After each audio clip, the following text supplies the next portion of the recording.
way, right?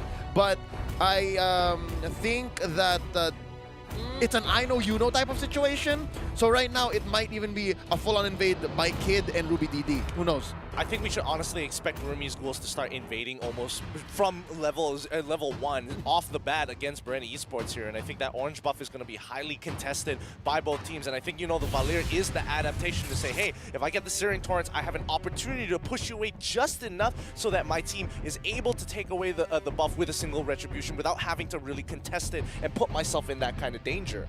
Yeah, I was looking at it right now. This is going to be very interesting. Burmese Ghouls go for their best comfortable strategy. Bren Esports,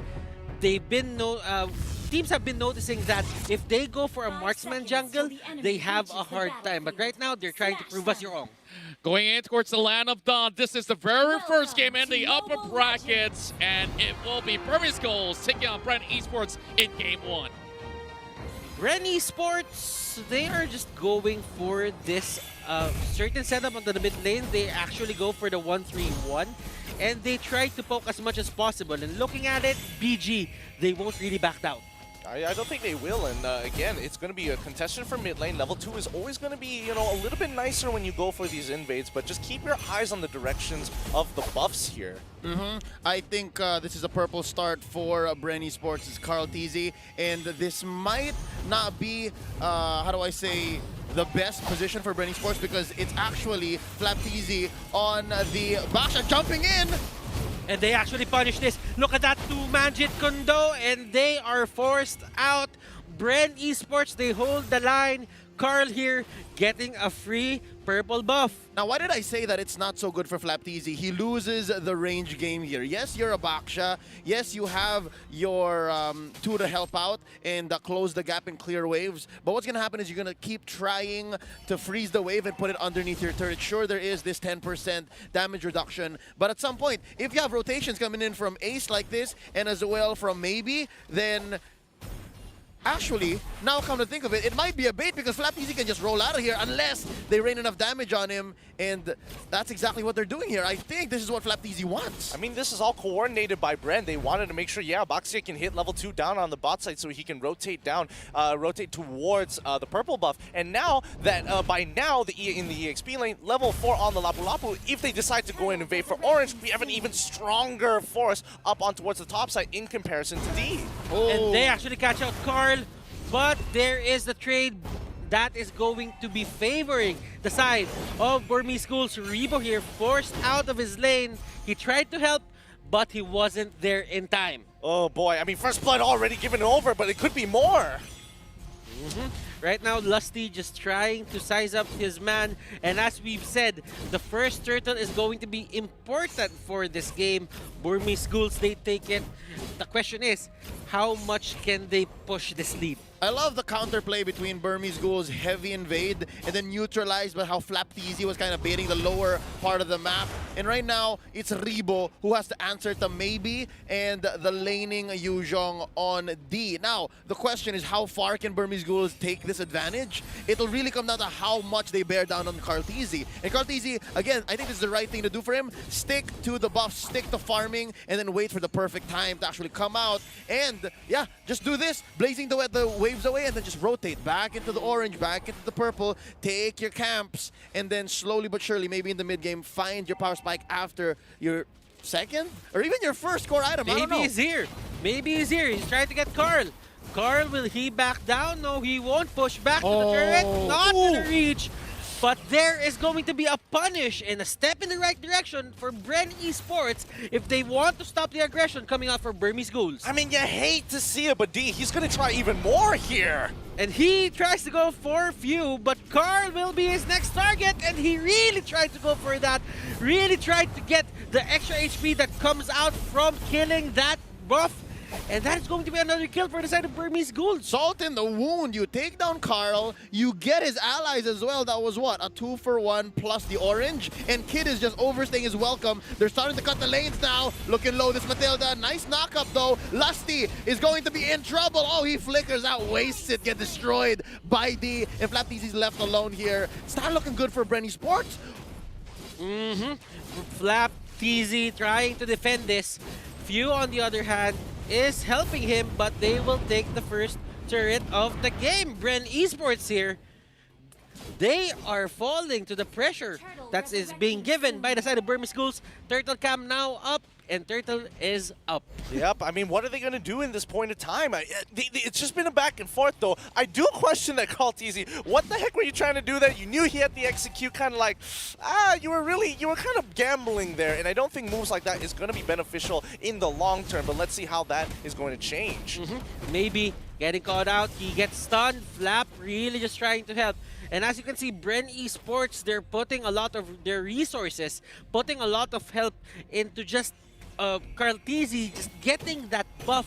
They really needed that for their side, and they're trying to make ends meet. At the end of the day, Burmese Ghouls, they still have the lead. It's come to the point where it's just one tank you're trying to block the way, make space for Carl TZ. It's actually two. That's Flap TZ and Lusty, and right now it looks like they're going for the turtle, and they're just buying time now. Flap TZ at half health. Oh! Lusty gets blown up!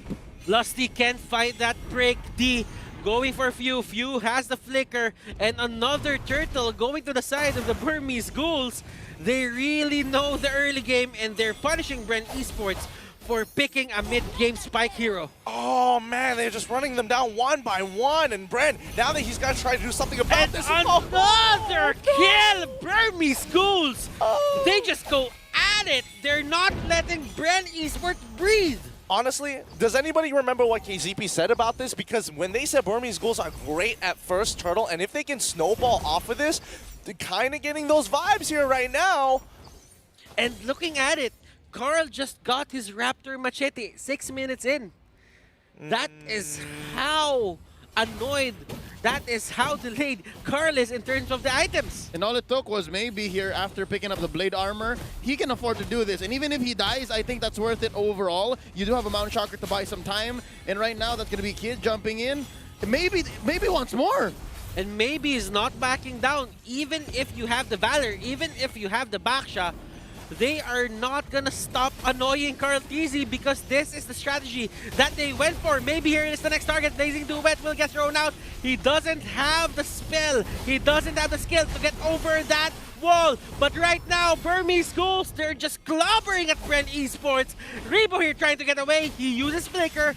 Lusty can't find the opening and can't find the perfect way of the dragon so that they can stop Burmese Ghouls from just entering their jungle. What is happening here? Burmese Ghouls is choosing the right place at the right time to fight. They are just pincering Bren Esports almost every single fight. What this feels like is a death by 1,000 cuts. Ooh. I know that we're at 7 minutes in, and slowly but surely, Burmese Ghouls, they're choking out Bren Esports. Now we're looking for that mid-game spike, right? We're looking for Carl TZ to actually build more than just his Raptor Machete. We're looking for him to pop that Blazing Duet into 2 or 3 softies and then just call it a day, snowball into maybe a wipeout. But they're just not finding that window. It seems like Bren Esports, it's like their inner clock, their timing is also pretty off. And maybe here giving information to the side of Burmese Ghouls that they are taking the Lord. D will try to go for the enemy team here, and that is going to be Few in the middle of everything. Flap TZ trying to control the fight. There is the Mountain Shocker hitting multiple people here, and Kid just going in with the Matilda, and they get punished once again. 4 for 1. 4 for 1. Like, come on. Bren needs to find some way to kind of even up this score somehow, some way, and at some times, because it looks like it's just, this game is slipping out of their hands. What I tell you guys before the game even started, if there was something great to come from Burmese Ghouls, if they were to upset the entire MLBB audience that predicted that Bren Esports would take this easy. What were the numbers? 15, 20 to 80? That was ridiculous. It's going to come from Maybe, it's going to come from Ace, and it's going to come from Kid. And lo and behold, 307 on this young man on the Yusen Shin. Look at the gold on Lusty right now, 2.6k. Hilda has 3.7. He doesn't have enough items to just tank up the shots that are coming here from the side of Burmese Ghouls. He has a lot to think about. He has the Matilda, he has the Lunox, and he even has a Hilda that's at 6 stacks. That's going to hurt. It really does, and not to mention that Few as well. Like, he's been struggling to get ahead. He really needs like at least one to two complete items to really start being able to push them back. And I think more importantly so is that D has a very good idea. He sees Few, he's going to target whoever Few is going to be nearest to, because at the end of the day, that Black Dragon form doesn't get affected by the searing torrents. There's only so much push you can do against a big black dragon. Actually, with this skin, it's silver. But slowly but surely, Burmese Ghouls taking control of the map. There is no more outer turrets for the Bren Esports side of things. And yeah, this is a slow choke. First Lord coming up here, and there's a very small chance for contestation. Lord Cam shows that the Lord is now up. And Bren Esports, they are forced to stay in base. Technically, Carl TZ right now is just getting the scraps that are reaching their base. The Lord is going to be the next target here for the side of Burmese Ghouls. They're setting it up right now. Maybe just stack it up. Ruby DD, and maybe they're going in. Flicker. He really just wanted to go for the way of the dragon, but right now Carl TZ going in with a blazing duet. And look at the damage output. Order of Brilliance is there. Yuzhong with the monster kill. They get caught out. Flap, he's not as tanky as you think.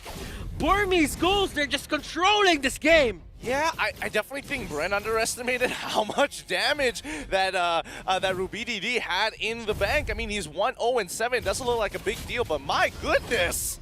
They're just trying to clear the waves. Do not let Burmese Ghouls just take your turrets as much as possible. Just hold the lanes. Now, Burmese Ghouls, they're not really going for the Lord as of now.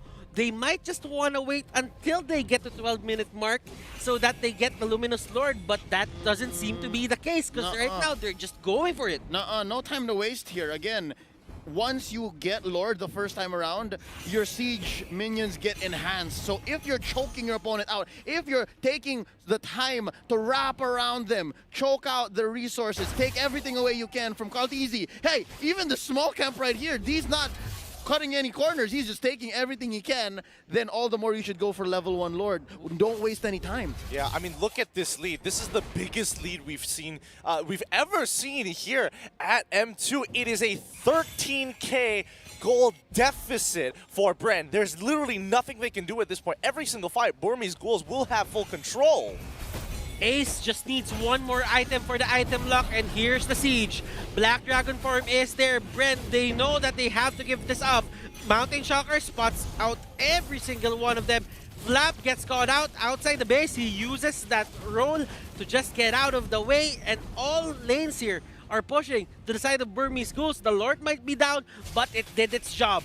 It took down the inhibitor turret here for the side of Bren Esports. And relatively no cost too. No lives, nothing. Like, no trades. They choked in Bren Esports, they kept them in, cordoned them off in their own from behind, not even a chance for Carl TZ. The pop, the blazing duet, and they are looking for the finish. Ladies and gentlemen, the Burmese Ghouls are not wasting any time. No, Rebo is the last man standing. Burmese Ghouls take a 12-minute game versus Bren Esports. Burmese Ghouls at match point. Wow.